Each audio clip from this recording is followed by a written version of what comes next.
Exode chapitre 35.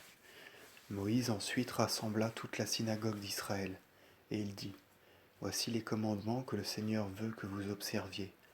Tu travailleras pendant 6 jours, mais le 7e jour, repos, sabbat saint, repos du Seigneur.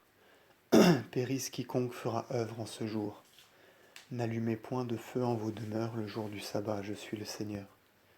Et Moïse parla à toute la synagogue d'Israël, disant, Voici l'ordre qu'a imposé le Seigneur, disant, Prenez parmi vos biens l'offrande du Seigneur, que quiconque s'y soumet de bon cœur apporte au Seigneur des prémices, de l'or, de l'argent, de l'airain, de l'hyacinthe, de la pourpre, de l'écarlate double filée, du lin filé et des poils de chèvre, et des toisons de bélier teintes en rouge, et des toisons bleues et des bois incorruptibles, de l'huile à éclairer, des parfums pour l'huile de l'onction et pour la composition de l'encens, et des cornalines, des pierres gravées pour l'éphod et pour la robe traînante.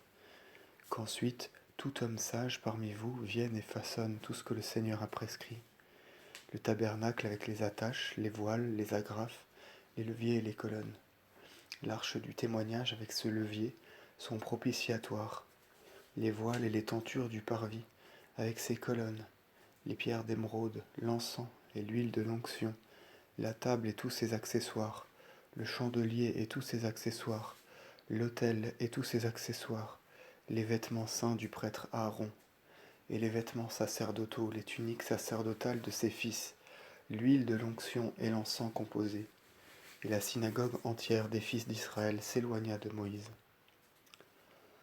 Bientôt ils revinrent, apportant chacun au gré de son cœur en oblation au Seigneur, des dons pour tous les travaux du tabernacle du témoignage, pour ses accessoires et les vêtements saints. Et les hommes apportèrent, chacun au gré de son cœur, des joyaux d'or de leurs femmes, des cachets, des boucles d'oreilles, des anneaux, des attaches de tresses et des bracelets. Et tous ceux qui avaient de l'or en apportèrent comme oblation au Seigneur. Ceux qui avaient du lin, des toisons bleues, des toisons de bélier teintes en rouge en apportèrent aussi. Parmi ceux qui faisaient ainsi leurs offrandes, d'autres apportèrent de l'argent ou de l'airain comme oblation au Seigneur. Ceux qui avaient des bois incorruptibles et ce qu'il fallait pour les travaux auxquels on se préparait en apportèrent. Toute femme adroite et intelligente, habile à filer, apporta des fils d'hyacinthe, des fils d'hyacinthe, de pourpre, d'écarlate et de lin. Et toutes les femmes, inspirées par de sages pensées, filèrent les poils de chèvre. Les princes apportèrent les pierres d'émeraude et les pierres qui devaient couvrir l'éphod et le rational, ainsi que tous les parfums nécessaires à l'huile de l'onction et à l'encens composé. Tout homme et toute femme, dont le cœur les y portait, se réunirent pour faire les travaux que le Seigneur avait prescrits par la voix de Moïse.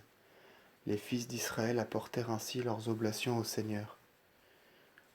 Moïse dit alors aux fils d'Israël, le Seigneur a appelé par son nom Bézéléel, fils d'Urias, fils d'Ur, de la tribu de Juda.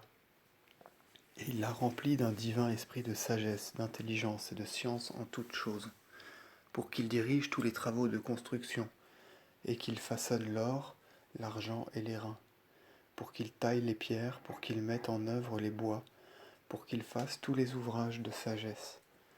Le Seigneur lui a donné à lui et à Oliab, fils d'Achisamac, de la tribu de Dan, de progresser en habileté d'esprit.